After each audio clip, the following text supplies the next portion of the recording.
رحمن يا رحمن ساعدني يا رحمن. Tapi ada satu perbuatan dosa yang pasti di dunia dirasakan. Apa itu? Durhaka pada orang tua.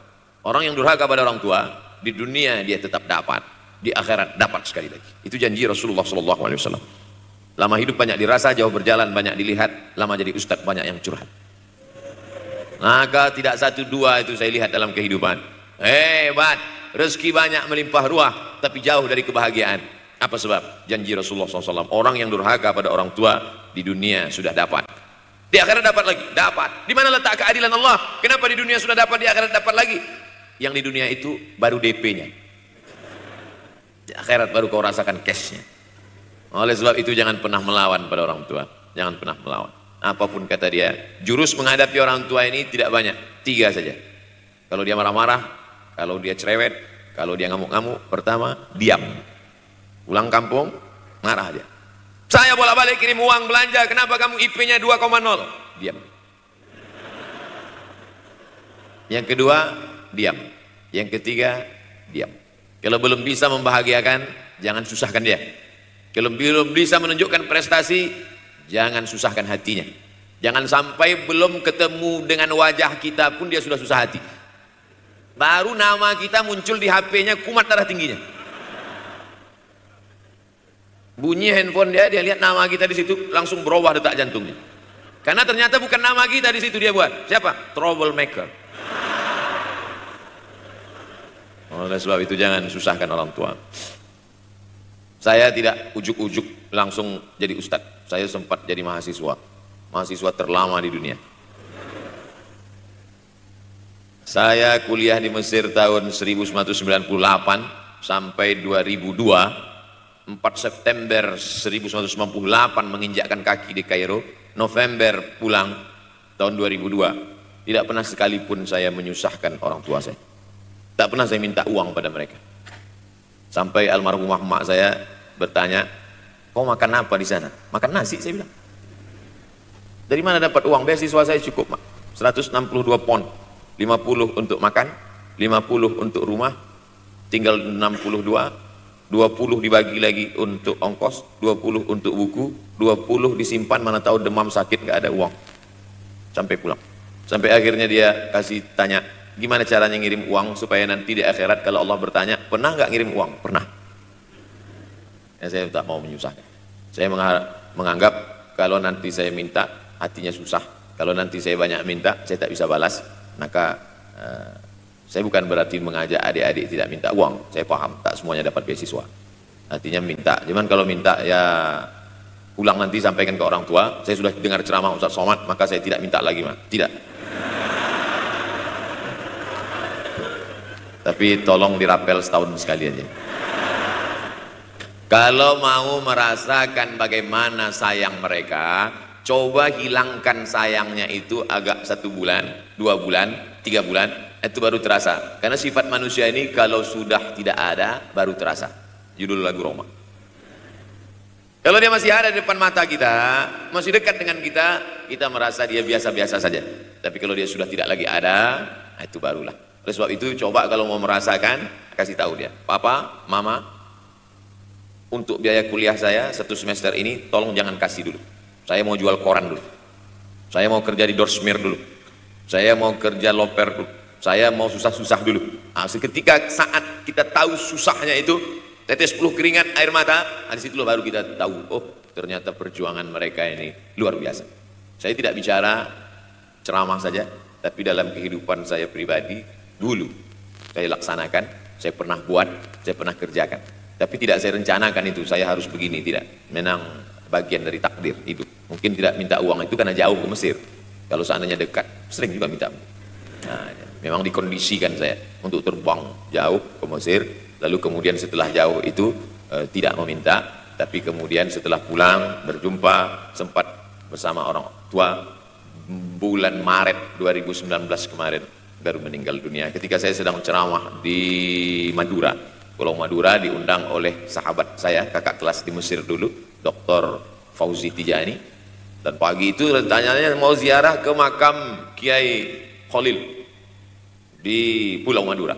Begitu mau ziarah, langsung dapat SMS, segera pulang, karena orang tua meninggal dunia. Akhirnya saya langsung ke airport Surabaya, dan langsung pulang, sebelum malam sudah tiba pemakaman. Artinya apa? Penyesalan panjang, kenapa tidak mencium tangan orang tua, kenapa tidak? Karena saya pikir, masih lama ya. Nah, ini satu kekeliruan. Di mana-mana selalu saya sampaikan, jangan pernah berpikir usianya masih lama walaupun dia sehat. Karena sehat walafiat, tidak ada kurang satu apapun. Masih lama. Ternyata apa yang terjadi? Berangkat hari Sabtu, hari Ahad tausiah, hari Senin pagi, tanpa sebab, tanpa penyakit. Oleh sebab itu kalau masih hidup orang tuamu di rumah, pulang.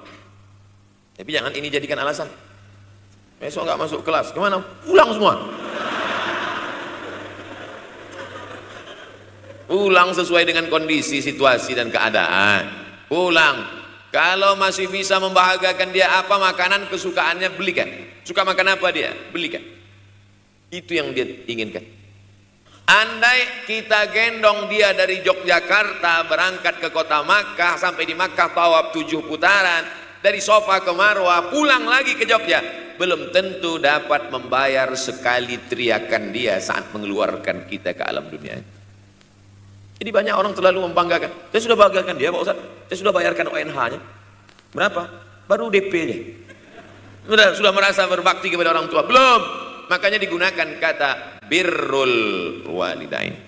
Kenapa Allah tidak menggunakan kata husnul walidain? Hasan, baik.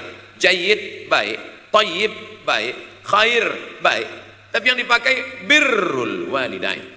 Hanya satu-satunya kata untuk orang tua dipakai birrul walidain. Karena kata birru adalah sifat Allah SWT. Makanya di antara Asmaul Husna ada Al-Barrut Tawwab. Allah yang punya sifat itu. Maka kita diharapkan berakhlak seperti akhlak Allah Subhanahu wa taala. Adabani Rabbi fa ahsana ta'dibi. Allah mendidik aku menjadi beradab sehingga adabku penuh. Allah Subhanahu wa taala tidak ada puji Nabi Muhammad SAW. Hai Muhammad yang salat tahajudnya sampai kakinya bengkak. Hai Muhammad yang hajinya tidak ada. Apa kata pujian Allah untuk Nabi Muhammad SAW? Wa innaka la'ala khuluqin azim. Akhlak agung dan mulia. Oleh sebab itu tak ada gunanya prestasi S1, S2, S3, postdoktoral, profesor kalau tidak berbakti kepada orang tua. Makanya orang tua itu levelnya langsung setelah Allah. Wa qadha rabbuka alla ta'budu illa iyyah. Langsung wa bil walidaini ihsana. Ihsan. Lihat lagi penggunaan kata ihsan dalam hadis Nabi.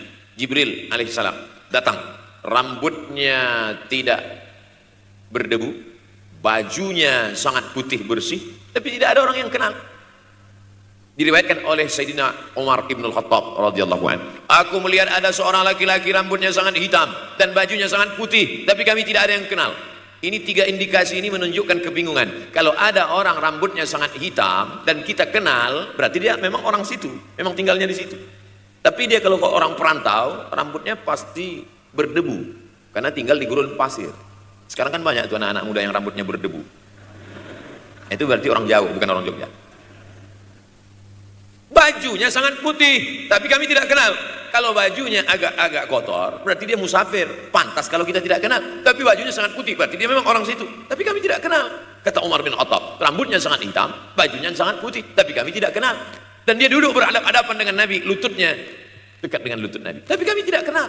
Dia bertanya tentang iman, dia bertanya tentang Islam, dia bertanya tentang ihsan. Setelah selesai baru Nabi bertanya, Umar, ya, kamu tahu siapa tadi yang datang bertanya tentang iman, Islam, dan ihsan itu? Tidak. Jibril yu'allimukum dinakum. Tadi yang datang itu adalah Jibril alaihissalam. Orang selevel Umar bin Khattab tidak kenal Jibril. Ada orang Indonesia baru ketemu Jibril. Umar bin Khattab kalau lewat di suatu jalan, kalau Umar bin Khattab lewat jalan Sudirman, maka setan lari ke jalan lain. Ini ada orang satu perjalanan sama setan, ngaku kenal dengan Jibril alaihissalam. Makanya kalau baca hadis, satu hadis, tapi analisa dari hadis itu banyak sekali. Umar tidak kenal dengan Jibril, kecuali setelah Nabi Muhammad SAW yang bercerita mengenalkan. Dari mana Nabi tahu? Nabi dapat wahyu dari Allah Subhanahu wa ta'ala. Tapi ada analisa lain. Apa maknanya? Allah menggunakan kata ihsan untuk orang tua, Nabi menggunakan kata ihsan untuk Allah. Ihsan untuk Allah, anta abudallaha ka'annaka tarah, kau sembah Allah seakan-akan engkau melihat dia. Fa illam takun tarah, kalau kau tidak bisa melihat dia, fa innahu yarak, sesungguhnya dia yang selalu melihatmu. Tidak pernah putus ihsan. Ihsan Allah kepada kita, tidak pernah putus pengawasan Allah. Bagaimana ihsan kita kepada orang tua? Tak pernah putus bakti walaupun dia sudah meninggal dunia. Makanya kita tetap membaca walaupun dia sudah mati.